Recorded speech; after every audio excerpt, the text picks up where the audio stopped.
இந்த வாரம் நாங்கள் 2 இன்ட்ரெஸ்டிங் வெபினார் கண்டக்ட் பண்ணுறோம். வெபினார் பார்த்தீங்கன்னா, what should you do when the market goes nowhere, investment strategies that work. மற்றும் செகண்ட் வெபினார் பார்த்தீங்கன்னா, இது வந்து women's only webinar, Kodeeswari webinar, investing between market chaos. இந்த வெபினாரில் எப்படி நம்ம இன்வெஸ்ட்மெண்ட் ஹர்டில்ஸை ஓவர் கம் பண்ணி ப்ராப்பராக இன்வெஸ்ட் பண்ணுறோம் அதை பற்றி டிஸ்கஸ் பண்ணுவோம். இந்த வெபினாரை நீங்கள் ஜாயின் பண்ணணும்னா கீழே இருக்க லிங்க்கை நீங்கள் கிளிக் பண்ணலாம். செல்ல மகள் டு செல்வ மகள் ஒரு 15 இயர் ட்ராவலில் நம்ம இந்த சீரீஸில் பேசிக்கிட்டு இருக்கோம். ஃபஸ்ட்டு வீடியோவில் எப்படி நம்ம 2011 ஆரம்பித்தோம், எப்படி 5.8 lakhs ஸ்லோவாக லம்சம் மூலமாக சேர்த்தோம், எப்படி அது வந்து 7.8 lakhs ஆச்சு, அது வரைக்கும் நம்ம பேசியிருக்கோம். இப்போது 10 lakh மைல்ஸ்டோனை நம்ம எப்போ கிராஸ் பண்ணோம் அப்படிங்கிறத பார்ப்போம். அடுத்த ஒரு வருஷத்துலேயே நம்ம 10 lakh க்ராஸ் பண்ணிட்டோம். அந்த பீரியடில் கொஞ்சம் எக்ஸ்ட்ரா நான் கான்ட்ரிபியூட் பண்ணேன், எனக்கு இன்கமும் கூடிச்சு. ஸோ ஓகே, கொஞ்சம் கான்ட்ரிபியூட் பண்ணலாம் அப்படின்ற ஒரு தாட் ப்ராசஸ் இருந்து எக்ஸ்ட்ரா கான்ட்ரிபியூட் பண்ணி நெக்ஸ்ட்டு 1 இயர்லேயே நம்ம 10 lakh க்ராஸ் பண்ணிட்டோம். தொடர்ந்து லம்சம் பண்ணிக்கிட்டே இருக்கோம். அப்படி பண்ணும்போது ஏப்ரல் 2018 நம்ம 14.16 lakhs லம்சம் பண்ணியிருந்தோம். அதனுடைய அன்றைய மதிப்பு 18.48 லட்சம். ஸோ நீங்கள் பார்த்தீங்கன்னா 10 lakh நான் 6th இயரில் கிராஸ் பண்ணிவிட்டு 6th வேகம் பிடிக்கிறேன். இதில் நீங்கள் கற்றுக்க வேண்டியது என்னன்னாக்கா, ஃபஸ்ட்டு 10 lakhs ரீச் பண்ணுறதுக்கு தேவை பேஷன்ஸ் அண்ட் டிசிப்ளின். அது 2 இருந்தால் போதும். ஆனால் 10 lakhsலேருந்து 25 lakhs உங்கள் மகளுக்காக நீங்கள் சேமிக்கும் போது இந்த பேஷன்ஸ் டிசிப்ளினோட கொஞ்சம் ஆக்சிலரேஷனும் வேணும், வேகம் பிடிக்கணும். உங்களுடைய சேமிப்பு அதிகம் சேமித்து இன்வெஸ்ட் பண்ணணும். இதுதான் நான் பண்ணது. அப்படி பண்ணும்போது 2 வருஷத்தில் நான் சேவ் பண்ண அமௌண்ட்டை வந்து நான் 14.16 lakh கொண்டு போகிறேன். 2018 ஏப்ரலில் அது வந்து 18.4 lakhs அந்த அளவுக்கு வளர்ந்தது. 18.48 lakhs ஆக அது வளர்ந்துருக்கு. ஸோ அங்கேயே நீங்கள் பார்த்தீங்கன்னா உங்களுடைய கான்ட்ரிபியூஷன் 14.16, அது வளர்ந்து கொடுத்தது 18.48. ஸோ திரும்ப திரும்ப சொல்கிறேன், இந்த ரிட்டர்ன் எவ்வளவு அப்படின்னு அப்சஸ் பண்ணுறவங்களுக்கு இந்த எக்ஸசைஸ் ஒரு மிகச்சிறந்த ஒரு பாடம் அப்படின்னு நான் சொல்லுவேன். என்ன ரீசன் தெரியுமா? ரிட்டர்ன் அப்படிங்கிறத நான் இந்த இடத்துல ஃபோக்கஸ் பண்ணாமல் நான் என்ன செய்கிறேங்கிறதுல ஃபோக்கஸ் பண்ணது தான் இதில் முக்கியமான பாடம். இந்த பாடம் தான் எனக்கு மைல்ஸ்டோன்ஸ் டு வெல்த் கான்செப்டையே கொடுத்தது. ஏன்னா இப்படி பண்ணாக்கா இப்படி வரும் அப்படிங்கிற ஒரு தாட் கிளாரிட்டி வந்து இந்த ஒரு எக்ஸ்பீரியன்ஸ் மூலமாக நான் பண்ண பண்ண பண்ண என் மைண்டில் வந்து தேடிக்கிட்டே இருக்குது. ஏன் என்னன்னாக்கா, நிறைய பேர் இந்த அவசரமான ரிட்டர்ன் தேடி தேடித்தான் வாய்ப்பையே நழுவ விட்டுறாங்க. காம்பவுண்டிங்கே தங்கள் வாழ்க்கையில் அது செய்ய வேண்டிய வேலையை செய்ய விடாமல் செஞ்சிடறாங்க. இது யாருக்குமே நடக்கக்கூடாது. Everybody should get the full power of compounding. அப்போ தான் நீங்கள் கொஞ்சம் பணம் போட்டாலும் காம்பவுண்டிங் உங்களுக்கு நிறைய பணத்தை உருவாக்கி கொடுக்கும். Money will work for you. More importantly will work for your daughter's future. உங்கள் மகளுடைய எதிர்காலத்துக்கு என்றைக்கு நீங்கள் பணத்தை வேலை செய்ய வைக்கிறீங்களோ அப்போ தான் அவங்க எதிர்காலம் இன்னும் பிரகாசமாக இருக்கும். இந்த பாயிண்ட் 5th year 6th yearல கூட தெரியாது. 10 லட்ச ரூபாய் நீங்கள் சேமிக்கிற பாயிண்டில் கூட உங்களுக்கு வெளிப்படாது.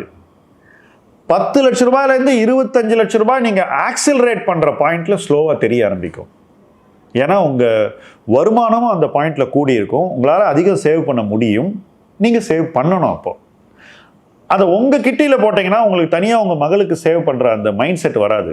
அது உங்களுடைய மொத்த சேவிங்கில் போய் எங்கேயோ ஒரு இடத்துல உட்காந்துக்கும். வேற தனியாக நீங்கள் மகளுக்காக சேவ் பண்ணும்போது ஒரு பர்பஸ் நம்ம மைண்டில் இருக்கும்போது அந்த பர்பஸ் நம்மளை இன்னும் நிறைய செய்ய வைக்கும்.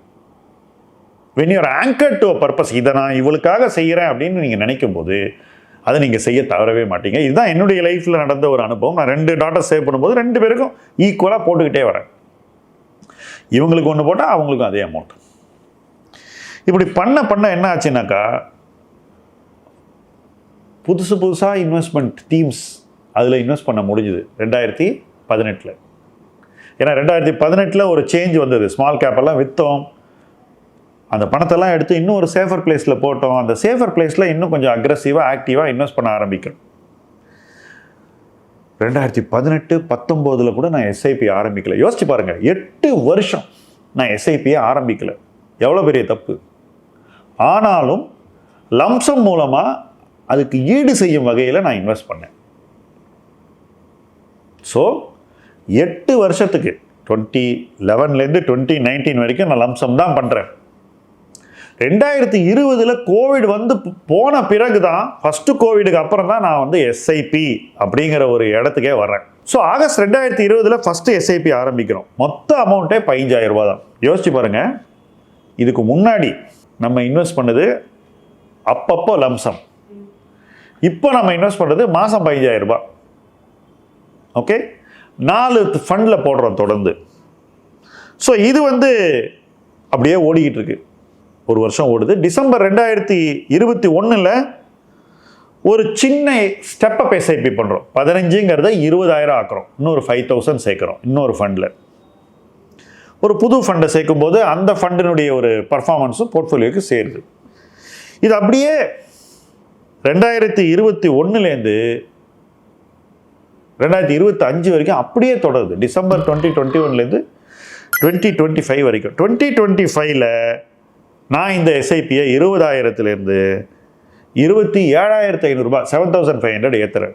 அதுவும் ஜூன் 2025 இப்போ இந்த எஸ்ஐபி ஓடிக்கிட்டு இருக்கு. ஸோ நம்ம 10 இயர்ஸுக்கு வெறும் லம்சம் பண்ணிவிட்டு அதுக்கப்புறம் எஸ்ஐபி ஆரம்பிக்கிறோம். அந்த எஸ்ஐபியை ஸ்டெப்அப் பண்ணுறோம். 15,000 ஆரம்பித்து 20 ஆக்கி 20 27,500 ஆக்கியிருக்கோம்.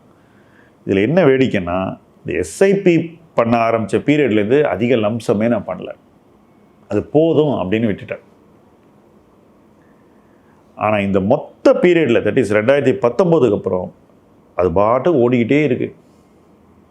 ஸோ பணம் வந்து காம்பவுண்டிங் அப்படிங்கிற ஒரு சக்தியை நல்லாவே எக்ஸ்பீரியன்ஸ் பண்ணி வளர ஆரம்பிக்குது. ஸோ இந்த பீரியடில் நம்ம போட்ட பணம் ஒரு மைல்ஸ்டோனாக கிராஸ் ஆகுது. ஓகே, ஃபஸ்ட்டு 2019 15 லட்ச ரூபாய் தாண்டுறோம். 2020 2.15 அவ்வளோதான் ஆட் பண்ணுறோம். ஸோ எஸ்ஐபி போக லம்சம் கொஞ்சம் போடுறோம். 2021 2.1 லேக் தான் இன்வெஸ்ட் பண்ணியிருக்கோம். உங்களுக்கே தெரியும், 15,000 ரூபாய் எஸ்ஐபி, அதுவே 1.8, எக்ஸ்ட்ரா ஒரு 30,000 தான் நான் போட்டிருக்கேன் 2021. ஸோ இதெல்லாம் முடியும் போது நான் போட்ட சேவிங்ஸ் 25 லேக் அப்படிங்கிற மைல்ஸ்டோனை நோக்கி வருது. நம்ம போட்ட பணம், நாட் மார்க்கெட் வேல்யூ. ஒரு 2.8 லட்சம் ஷார்ட்டு. ஸோ 2022 இதை போட்டு நம்ம சரி பண்ணிக்கலாம். சில சூழ்நிலை காரணமாக என்னால் போட முடியல, அதிக பணம் என்னால் போட முடியல. வெறும் லம்சம் அப்படின்ற அந்த கான்செப்டுக்கே நான் வரல. எஸ்ஐபி தான் கண்டினியூ ஆகுது. ஆனால் ஜூலை 2023 ஒரு விஷயம் நடக்குது. இந்த கோவிட் பாட்டம்லேருந்து நம்ம மார்க்கெட் ஏறும்போது எஸ்ஐபி தொடர்றோம். போட்ட லம்சம் பணத்தை டிஸ்டர்பே பண்ணல. இது ரெண்டும் சேர்ந்து நம்ம 25 லேக் தான் போட்டிருக்கோம். அந்த 25 லேக் வளர்ந்து 49 லேக்ஸ் கிட்ட வந்துருச்சு. பாருங்கள், 50 லேக் மைல்ஸ்டோன் டக்குன்னு 2 வருஷத்தில் நம்ம கிட்ட வந்துடுது. யோசிச்சு பாருங்கள், 25 லட்ச ரூபா சேமிக்கிறதுக்கு நான் எடுத்துக்கொண்ட காலகட்டம் கிட்டத்தட்ட 12 இயர்ஸ். ஆனால் 13th இயரில் 50 லேக்ஸ் நான் சேர்ந்துட்டேன். ரைட்? அதுக்கப்புறமா நான் என்ன பண்ணுறேன், அந்த சிப்பை அப்படியே கண்டினியூ பண்ணுறேன். அவ்வளோதான், வேறு ஒன்றும் இல்லை. எக்ஸ்ட்ரா ஒன்றும் பெருசாக பண்ணவே இல்லை. அது பாட்டுக்கு அப்படியே விட்டாச்சு. ஒவ்வொரு வருஷமும் சிப்புக்கு மேலே 2023 2024 2.2 லேக் தான் ஆட் பண்ணியிருக்கோம்.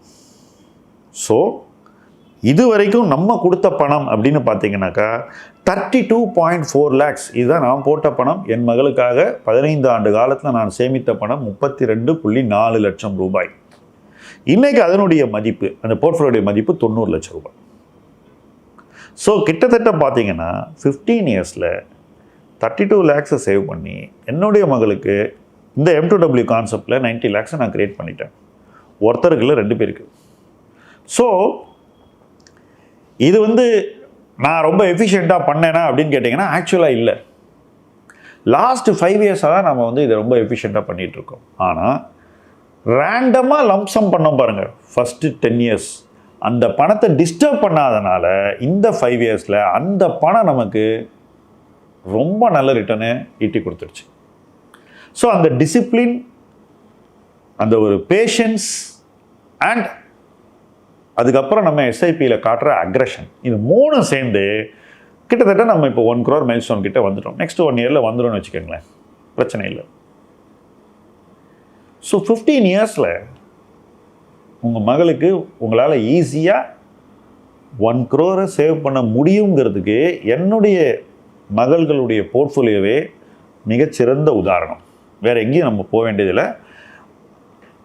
இது எல்லாருமே செய்யக்கூடிய ஒரு விஷயங்கிறது தான் இதில் முக்கியமான பாயிண்ட். இதில் நீங்கள் பண்ணுறது ஒரு பக்கம், இன்னொரு பக்கம் உங்களுடைய பேரண்ட்ஸ் வந்து அவங்க கிராண்ட் சில்ட்ரனுக்கு பண்ணணும், கிராண்ட் டாட்டர்ஸ் பண்ணணும்னு நினைப்பாங்க. அவங்களுக்கும் அவங்களே தனியாக ஒரு இன்வெஸ்ட்மெண்ட்டை க்ரியேட் பண்ணி அவங்க பாட்டுக்கு இதை பண்ணிகிட்டு இருக்கலாம். ஏன்னா அடிக்கடி ஏதாவது ஒன்று வாங்கி கொடுக்கணுன்ற ஒரு ஆர்வம் அவங்களுக்கு இருக்கும். அவங்க பணம் அவங்களுக்கு அப்புறம் உங்களுக்கு அப்புறம் இந்த பசங்களுக்கு தான் போகணுன்ற ஒரு மைண்ட் செட், ஒரு அப்சஷனே இருக்கும். அந்த அப்சஷனை கூட கரெக்டாக சேனல் பண்ணணும். என்னை பொறுத்த வரைக்கும் என்னைக்கு வேணால் இந்த பணத்தை எடுத்துகிட்டு போய் அவங்க ஒரு தேவை ஏற்படும் போது நகை வாங்கிக்கலாம், நோ ப்ராப்ளம். இதை நீங்கள் சின்ன வயசுலேருந்தே பண்ணிங்கனாக்கா வேஸ்டேஜ் அண்ட் மேக்கிங் சார்ஜ் காம்பவுண்டிங்கை இன்ட்ரப்ட் பண்ணும், காம்பவுண்டிங்கினுடைய இம்பேக்டை குறைக்கும். ஸோ ஃபைனான்ஷியல் காம்பவுண்டிங்கை எவ்வளோக்கு எவ்வளோ நீங்கள் ரன் பண்ணிவிட்டு அதுக்கப்புறம் நீங்கள் தேவைன்னா ஜுவல்ல போய் வாங்கினீங்கனாக்கா அது ஸ்மார்ட்டர் தேன் ஒரு காலத்துலேயும் ஒரு ஜுவல் வாங்கி சேர்க்கறது. என்னை பொறுத்த வரைக்கும் அந்த வளரும் பருவத்தில் ஜுவல்ஸ் வாங்கி சேர்க்கறதுங்கிறது முட்டாள்தனம். ரொம்ப ஸ்ட்ராங்காக இருக்குல்ல நான் சொல்கிறது, பட் அதுதான் தட் இஸ் த ட்ரூத். மாறாக நீங்கள் வந்து ஃபைனான்ஷியல் காம்பவுண்ட் நீங்கள் ஃபுல்லாக ரன் பண்ணிவிட்டு அடல்ட் இயரில் எப்போ தேவையோ அந்த ஃபேஷனுக்கு ஏற்ற மாதிரி அவங்களுடைய தேவைக்கு ஏற்ற மாதிரி ஜுவல்ஸ் வாங்கினீங்கன்னாக்கா உங்கள்கிட்ட எக்ஸ்ட்ரா பணமே நிற்கும். அதுதான் இதில் முக்கியமான பாயிண்ட். ஏன் இதை சொல்கிறேன் தெரியுமா? நம்ம இன்வெஸ்ட் பண்ண இந்த மெத்தடாலஜியில் வந்திருக்கிற ரிட்டர்ன் எவ்வளவு அப்படின்னு நீங்கள் கணக்கு பார்த்தீங்கன்னா டெஃபினட்டாக அது கோல்டு ஜுவல்லரி காம்பவுண்டிங் கூட அதிகமாக இருக்கும்னு நீங்கள் ஈஸியாக ஒத்துக்குவீங்க, ரைட்? இப்போ அந்த காம்பவுண்டிங் ரேட் என்னங்கிறத பார்ப்போம். இந்த 14 இயர் ஜேர்னி, நம்ம 15th இயரில் இப்போ தான் நுழையிறோம். இந்த 14 இயர் ஜேர்னியில் நமக்கு கிடைச்சிருக்கிற return in mutual funds 17%. That is the compounding rate. XIRR எடுத்து போட்டிங்கன்னா இந்த போர்ட்ஃபோலியோக்கு எனக்கு 17% ரிட்டர்ன் கிடச்சிருக்கு. ஓகே, இது வந்து மற்ற அவென்யூஸோட சிக்னிஃபிகண்ட்டாக ஹையராக இருக்கிறதுனால என்ன ஆயிடுச்சுன்னா எனக்கு அந்த 1 crore மைல்ஸ்டோன் வந்து இன்னும் வேகமாக கிடைக்கக்கூடிய ஒரு வாய்ப்பு உருவாகி இருக்கிறது. இந்த வாய்ப்பு எதோட நம்ம கம்பேர் பண்ணோம் அப்படின்னு பார்த்தீங்கன்னா நீங்கள் வந்து பிபிஎஃப்லையோ அதுக்கப்புறம் சுகன்யா சம்ருதிலையோ இதே காலகட்டத்தில் இன்வெஸ்ட் பண்ணியிருந்தா என்ன ஆயிருக்கும், அது ஒரு கம்பேரிசன். நீங்கள் நகை ஆபரணத்தை அந்தந்த நேரத்தில் வாங்கியிருந்தா என்ன ஆயிருக்கும், அது 2வது கம்பேரிசன்.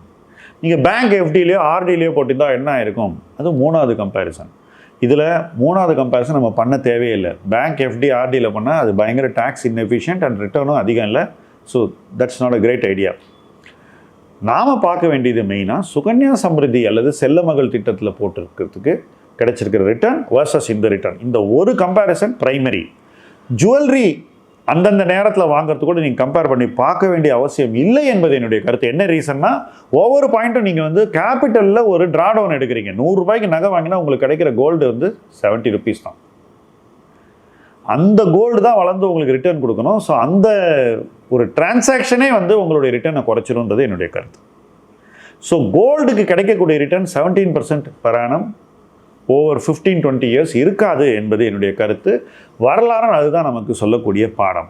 ஸோ கோல்டு ஜுவல்லரிக்கு சேவ் பண்ணுறவங்க கூட ஃபைனான்ஷியல் அசெட்ஸில் இன்வெஸ்ட் பண்ணிவிட்டு மியூச்சுவல் ஃபண்டில் இன்வெஸ்ட் பண்ணிவிட்டு எப்போ தேவையோ அன்னைக்கு அதை கோல்டு ஜுவல்லரியாக மாற்றுறது பெட்டர் அப்படிங்கிறது என்னுடைய கருத்து.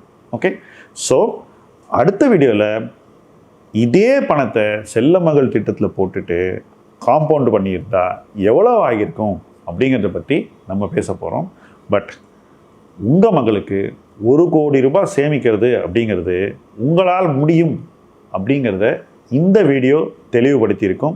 இந்த தெளிவு உங்களை ஒரு பெட்டர் பிளேஸை நோக்கி கொண்டு போகணும். அந்த இடத்துல உங்களுக்கு இருக்கக்கூடிய பணமும் வளரணும், உங்கள் மகளுக்கும் தனியாக நீங்கள் பணத்தை சேர்த்து வைக்கணும். 2 விஷயங்களும் உங்களுக்கு ஒரு பெட்டர் ஃபைனான்ஷியல் ஹெல்த்தை கொடுக்கணும். அந்த ஃபைனான்ஷியல் ஹெல்த் உங்களுக்கு மேலும் வளர்வதற்கு நம்பிக்கையை ஊட்ட வேண்டும். அந்த நம்பிக்கையை நோக்கி இணைந்து பயணிப்போம். முதலீட்டு களம் உங்கள் களம். நன்றி.